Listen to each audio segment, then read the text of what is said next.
Good evening and a very warm welcome to Television Tonga News for tonight. Making headlines, His Majesty present certificates to graduates of the University of the South Pacific in Suva, Fiji.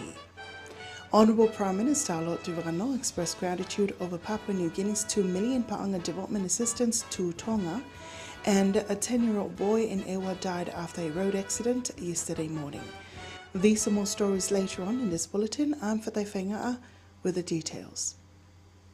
His Majesty King Dabo VI officiated at the graduation ceremony of the University of the South Pacific in Suva, Fiji, this morning. His Majesty King Dabo VI is the 20th Chancellor of the University of the South Pacific Council. Linda Filiai reports.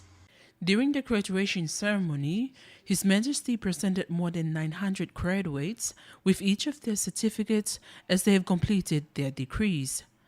According to information from the University of the South Pacific, students are from Tonga and other Pacific countries. Also present at the graduation ceremony was Her Majesty Queen Nanasipau'o. At the beginning of the week, the Vice Chancellor and President of the University, Professor Rajesh Chandra, and Broad Chancellor and Chairman of the Council, Igabel Genevieve, warmly welcomed Their Majesty to Suva. Professor Chandra says that his staff at USB office in Suva were honored to welcome Their Majesties on a tour around the university regarding the university's operation. Also during the week, the Tongan student and Tongan community residing in Fiji visited Their Majesties to conduct a prayer. According to information on Fiji Times, a special welcoming dinner in honor of Their Majesties was hosted by Fiji's royal family, including the President, Ratu Epeli Nailatikau, Ratu Tuakitai Tokanauto, Andy Ateta, and Ratu Epeli Nganilau.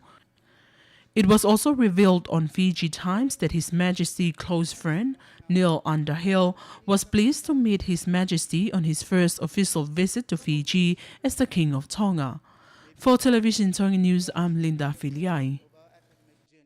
The Honourable Prime Minister Lord Tuvarano has received an assistance of more than 2 million paanga from Papua New Guinea's government yesterday to assist Tonga's development. The Papua New Guinea Prime Minister Peter O'Neill presented his country's assistance to the Honourable Prime Minister during the 44th Pacific Islands Forum Leaders Meeting in the Republic of the Marshall Islands. Sin Ladu with more on that story. In a telephone interview with the Honourable Prime Minister in the Marshall Islands, he spoke more of the assistance fund provided by the government of Papua New Guinea. He also expressed thanks to Mr. O'Neill and his million paanga assistance. An interim meeting was held in Papua New Guinea to look at pressing need issues such as the issue with Fiji. During the meeting, we held a bilateral with Mr. Peter O'Neill, and they pledged to provide a budget support for Tonga, a $3 million. Today, we've received 2 million paanga as the first half of the pledge from Papua New Guinea, and I have told the Finance Minister about this aid fund to see what program that we will use the funds for. I also want to thank the government of Papua New Guinea for their support and assistance for Tonga's budget support. Meanwhile, in a statement from the Prime Minister's office, the governments of Tonga, Tuvalu and the Republic of the Marshall Islands are the first 3 Forum Island countries to receive development aid from Papua New Guinea.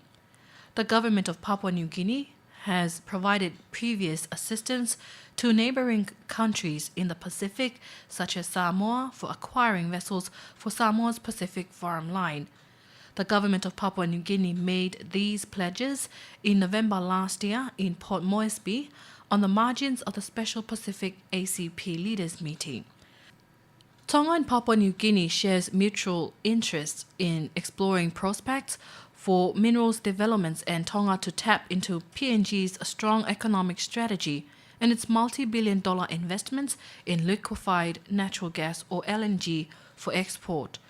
Meanwhile, the Honourable Prime Minister thanked Mr. O'Neill and his government for the generous donation for Tonga. The diplomatic relations between Tonga and Papua New Guinea began in 1976. The Honourable Prime Minister, Lord Tuivaka-No, is leading Tonga's delegation to the Forum Pacific Islands meeting, including the Honourable Minister of Education, Dr. Ana Taufe'ulungaki. A 10-year-old boy from Ohonua Ewa passed away yesterday from a road accident. The Chief Police Inspector of Ewa, Latu Taifote, confirmed this with radio and television Tonga News this morning. Inspector Taifote said the incident occurred when a problem occurred to the brake of the vehicle that the deceased was riding on. It happened when the van was travelling on the steep end road in Ohonua, where it was difficult to put a stop to the van. Therefore, plunges towards a Kausarina or toa tree beside the road, which the vehicle rolled over, trapping the deceased. The deceased was riding at the back of the van alone, while his father, with 4 other children, was riding at the front. Meanwhile, police have charged the 37-year-old father for manslaughter by negligent driving. Police are continuing their investigations towards the matter. At the same time, the Chief Police Inspector is calling on the people of the island to be cautious when taking their children on the vehicle to avoid such problems. The Tonga Defence Service's 7th contingent to the peacekeeping duties in Afghanistan have departed Tonga this afternoon to the United Kingdom for a 2-month pre-training course. The acting Prime Minister, Honourable Samio Waipulu, was at the Whamato International Airport to bid them farewell. Anasio Falecano was there and filed this report. Families and friends of Tonga Defence Force 7th Troop to Afghanistan bidding farewell to their loved ones. The acting Prime Minister, Honourable Samio Waipulu, thanked the 55 strong soldiers for agreeing to travel on this mission and represent Tonga. We all believe that soldiers help with keeping people safe, which is the main task of this contingent. They will depart and let the world know what we believe to uphold the independence and human rights till the end. Therefore, on behalf of His Majesty's government and the people, I wish you all the best, together with our deepest sympathy.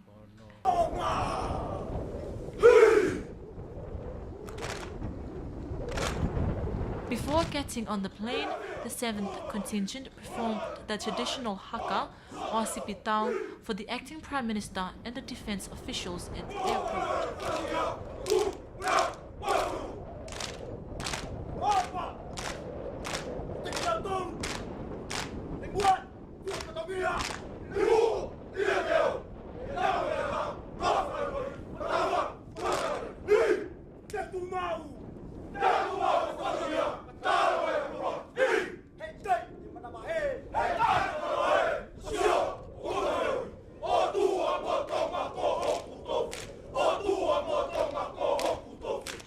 Leading the 55 soldiers is Lieutenant Tuivai, assisted by Lieutenant Telefoni. There are many challenges wherever life takes us. However, for us in Tonga Defence, this is our challenge, and this contingent we're trained to be ready where we carry out our mission everywhere. This is an oath that every soldier wish to uphold. Meanwhile, some parents are proud that their children are representing Tonga on this mission. Firstly, I thank the Heavenly Father, and I hope He will guide my son and his fellow contingent. I hope that the Lord will return them home safely. In this country, there is only one challenge that my wife and I fear, which is the separation from our son. He will travel to a new area, environment, and I hope that the Lord will guide him through his journey. This contingent will return back to Tonga next year. Meanwhile, the 6th contingent is currently serving its peacekeeping duties in the camp of Passion in the Helmand province in Afghanistan. Anasio Falecano for Television Tonga News. More than 80 people suffering from heart problems are being screened by staff from an Australian cardiology team before they receive medical treatment. The coordinator of the program in Tonga with the Open Heart International, Dr. Tokase Whakokatau, told Television Tonga News this morning the patients were still screened at Biola Hospital before the actual heart operations taken place on Sunday, after the rest of the team arrive at Tonga tomorrow. Sinlato reports. Some of the public waiting to be screened at the clinic in Viola Hospital before they are given heart treatments. Infants up to adults are being screened. According to information from Dr. Tokase Whakokatau, the team is visiting Viola Hospital again since 2011 after the waiting list was clear of any patients waiting for a heart surgery. We have an exceeding number of patients this year. There are more than 60 adults and more than 20 are children. Some of those children are just here to get a checkup. We were able to carry out 28 heart surgeries in 2011 within only 10 days. This year, we hope that we can reach that number, and at the same time, we hope to be able to do more. Dr. Falkovika Tau says most of the people being screened are suffering from rheumatic heart disease. She adds that some of those whom they have screened show that it's too late to carry out an operation on them. However, they are still offering them help and treatment. We give them pills. It's the same for all the patients. It's unfortunate for those suffering from rheumatic heart disease because most of them do not feel the pain, like the usual heart disease that older people suffer from.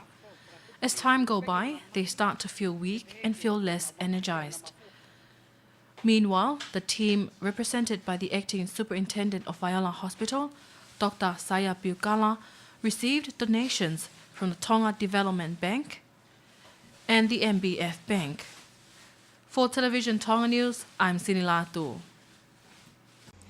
It is important to include animals in all safety precautions and plans for any natural disaster. The Director of the Disaster Management for the Protection of Animals in Asia and the Pacific, Dr. Ian Dagger, and a Senior Veterinary Officer from the Agriculture Department Livestock Division, Mikaele Saipaia, reveals this to Radio Tonganese yesterday in a phone interview with the two experts during the Commonwealth member countries meeting currently underway in Fiji. Several research has proven that Asia and Pacific does not have in place any sufficient plans to ensure safety of the animals if a disaster occurs. This is according to the operations manager of the Animal Protection Association for Asia and the Pacific, Dr. Ian Dagger. There's 6 main areas that animals need help in recovering, or in fact the communities and the animals.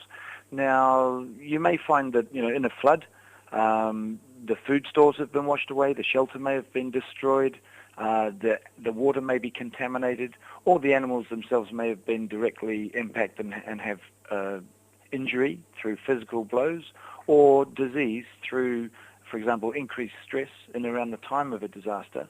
There may be some new disease outbreaks that we're having to contend with.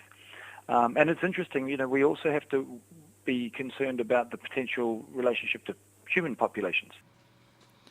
The expert says climate change has been an issue that threats the region, and people should be aware of preventative measures to ensure that both the lives of communities and animals are secure. What that means to Pacific nations is increased frequency of hydrometeorological, so we're getting more cyclones, more storms, heavier rainfall or deluges, potentially causing flooding, and then from time to time even exposure to tsunami. So we recognise that that countries need to be prepared and communities need to be prepared, and we want them to be including animals in their plans for that preparation. In the meantime, Mikaele Saipaia from the Ministry of Agriculture says the government has not put aside any budget or monetary assistance to help the animals' welfare, but after this program he will submit proposals to the government in regards of this matter. The animal welfare meeting is currently underway in Nadi, attended by 160 delegates from Asia, Africa and the Pacific nations. And that's the local news. Pacific is up next.